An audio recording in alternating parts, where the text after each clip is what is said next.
Christmas, Christmas, it's the happiest time of year. Joy! Welcome to the Joy Holiday Channel dramatic reading of the Christmas classic, The Gift of the Magi. Penned over 100 years ago by American author Henri, we're introducing his work to a modern audience with updated text for greater clarity and enjoyment. This special reading is brought to you by our upcoming script drama series, Welcome to Aurora, premiering this January 2019. Welcome to Aurora is a fun and uplifting what-if holiday story intended to extend the joy of the holidays all year long. And now, the Christmas classic short story, The Gift of the Magi.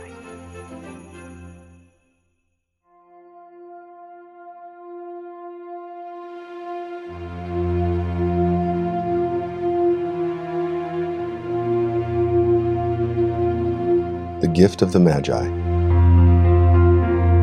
by Henri.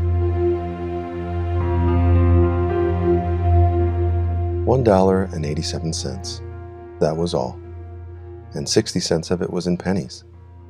Pennies saved 1 and 2 at a time by bulldozing the grocer and the vegetable man and the butcher until one's cheeks burned with the secret embarrassment that such desperate negotiations inspired. 3 times Della counted it.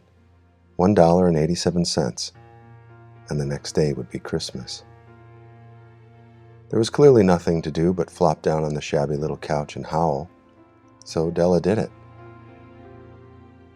Which instigates the moral reflection that life is made up of sobs, sniffles, and smiles, with sniffles predominating. While the mistress of the home is gradually subsiding from the first stage to the second, take a look at the home. A furnished flat at $8 per week. It's not as if they could be described as destitute, but it certainly had that word on the lookout for any police out rounding up the homeless. In the vestibule below was a letter box into which no letter would go, and an electric button from which no mortal finger could coax a ring. Also there on the mailbox was a card bearing the name Mr. James Dillingham Young. The Dillingham had been flung to the breeze during a period of prosperity when its possessor was being paid $30 per week. Now, when the income was shrunk to $20, though, they were thinking seriously of contracting to a modest and unassuming D. But whenever Mr. James Dillingham Young came home and reached his flat above, he was called Jim, and greatly hugged by Mrs. James Dillingham Young, already introduced to you as Della, which is all very good. Della finished her cry and attended to her cheeks with the powder rag. She stood by the window and looked out dully at a gray cat walking a gray fence in a gray backyard. Tomorrow would be Christmas Day, and she had only $1.87 with which to buy Jim a present. She had been saving every penny she could for months, with this result. $20 a week doesn't go far. Expenses had been greater than she had calculated. They always are. Only $1.87 to buy a present for Jim, her Jim. Many a happy hour she had spent planning for something nice for him, something fine and rare and sterling, something just a little bit near to being worthy of the honor of being owned by Jim. There was a pier glass between the windows of the room. Perhaps you have seen a pier glass in an $8 flat. A very thin and very agile person may, by observing his reflection in a rapid sequence of longitudinal strips, obtain a fairly accurate conception of his looks. Della, being slender, had mastered the art. Suddenly she whirled from the window and stood before the glass. Her eyes were shining brilliantly, but her face had lost its color within 20 seconds. Rapidly she pulled down her hair and let it fall to its full length. Now, there were 2 possessions of the James Dillingham Youngs in which they both took a mighty pride. One was Jim's gold watch that had been his father's and his grandfather's. The other was Della's hair. Had the Queen of Sheba lived in the flat across the air shaft, Della would have let her hair hang out the window some day to dry, just to depreciate Her Majesty's jewels and gifts. Had King Solomon been the janitor, with all his treasures piled up in the basement, Jim would have pulled out his watch every time he passed, just to see him pluck at his beard from envy.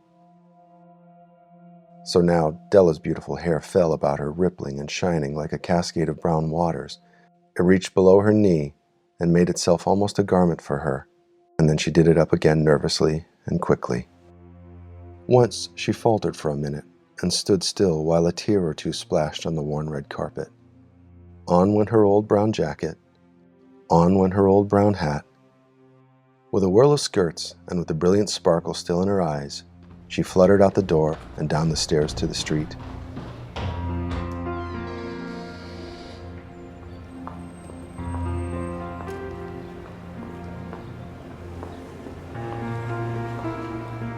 Where she stopped, the sign read, Madame Sofferny, hair goods of all kinds. One flight up Della ran and collected herself, panting. Madame, large, too white, chilly, hardly looked the Sofferny. "Will you buy my hair?" asked Della. "I buy hair," said Madame. "Take your hat off and let's have a sight at the looks of it." Down rippled the brown cascade. $20, said Madame, lifting the mass with a practiced hand.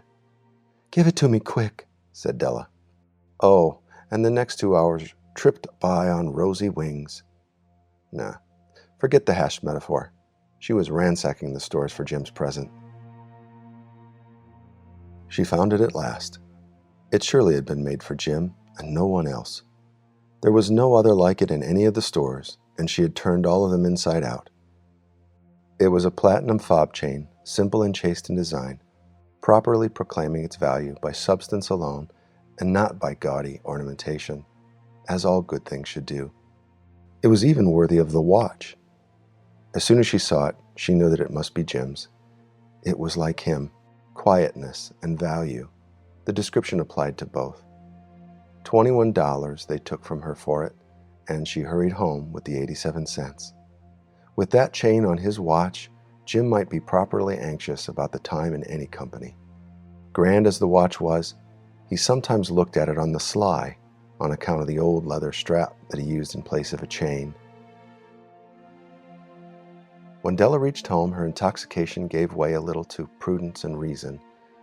She got out her curling irons and lighted the gas and went to work repairing the ravages made by the generosity added to love, which is always a tremendous task, dear friends, a mammoth task. Within 40 minutes, her head was covered with tiny, close-lying curls that made her look wonderfully like a truant schoolboy. She looked at her reflection in the mirror long, carefully and critically. "If Jim doesn't kill me," she said to herself, "before he takes a second look, he'll say I look like a Coney Island chorus girl. But what could I do? Oh, what could I do with $1.87? At 7 o'clock, the coffee was made and the frying pan was on the back of the stove, hot and ready to cook the chops. Jim was never late. Della doubled the fob chain in her hand and sat on the corner of the table near the door that he always entered. Then she heard his step on the stairway down on the first flight, and she turned white for just a moment. She had a habit of saying a little silent prayer about the simplest everyday things, and now she whispered, "Please, God, make him think I'm still pretty." The door opened and Jim stepped in and closed it. He looked thin and very serious. Poor fellow, he was only 22, and to be burdened with a family. He needed a new overcoat, and he was without gloves. Jim stopped inside the door, as immovable as a setter at the scent of a quail. His eyes were fixed upon Della, and there was an expression in them that she could not read, and it terrified her. It was not anger, nor surprise, nor disapproval, nor horror, nor any of the sentiments that she had been prepared for. He simply stared at her fixedly with that peculiar expression on his face. Della wriggled off the table and went for him. "Jim, darling," she cried, "don't look at me that way. I had my hair cut off and sold because I couldn't have lived through Christmas without giving you a present. It'll grow out again. You won't mind, will you? I just had to do it.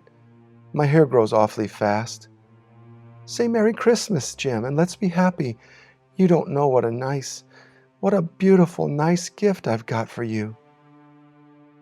"You cut off your hair?" asked Jim, laboriously, as if he had not arrived at that patent fact yet, even after the hardest mental labor. "Cut it off and sold it," said Della. "Don't you like me just as well, anyhow? I'm me without my hair, ain't I?" Jim looked about the room curiously. "You say your hair is gone," he said. with an air almost of idiocy.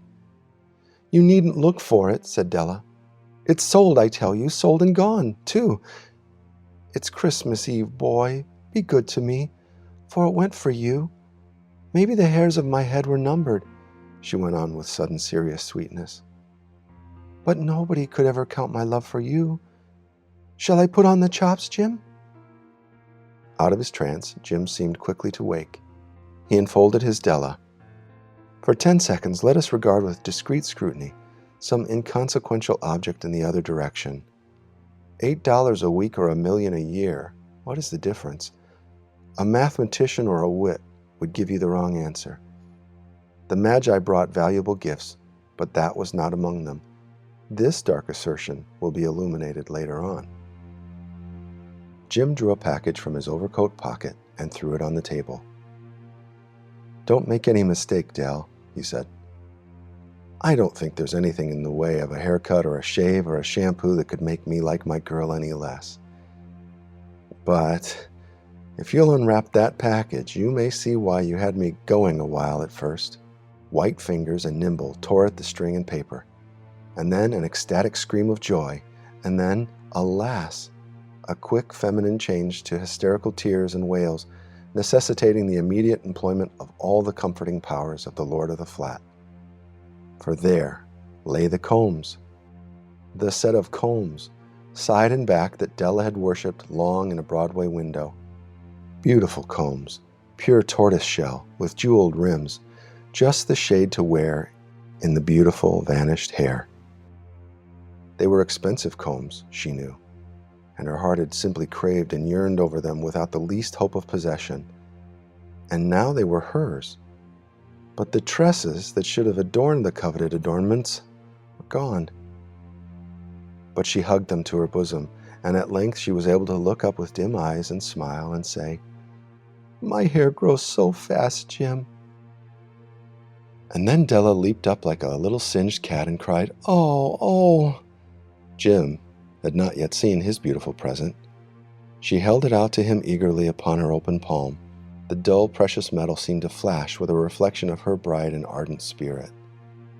"Isn't it a dandy, Jim? I hunted all over town to find it. You'll have to look at the time 100 times a day now. Give me your watch. I want to see how it looks on it." Instead of obeying, Jim tumbled down on the couch and put his hands under the back of his head and smiled. "Del," he said, "let's put our Christmas presents away and keep them a while. They're too nice to use just at present. I sold the watch to get the money to buy your combs. And now, why don't you put them chops on?"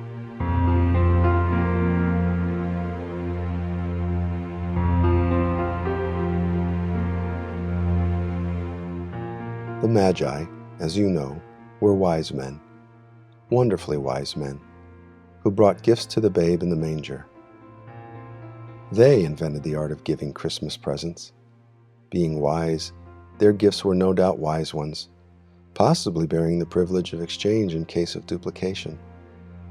And here I have lamely related to you the uneventful chronicle of 2 foolish children in a flat who most unwisely sacrificed for each other the greatest treasures of their house.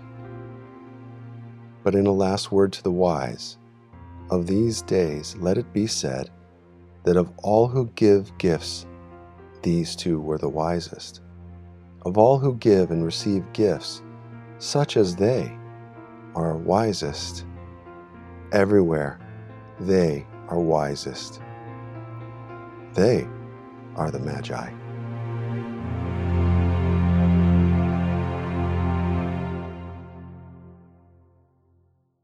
We hope you enjoyed this Joy Holiday Channel reading of The Gift of the Magi, brought to you by the upcoming scripted series Welcome to Aurora, premiering this January. Thanks for subscribing and for following the Joy Holiday Channel and Joy Holiday Radio on YouTube, Facebook, Twitter, and other social media platforms. Joy Holiday Channel, streaming happiness 365 days a year.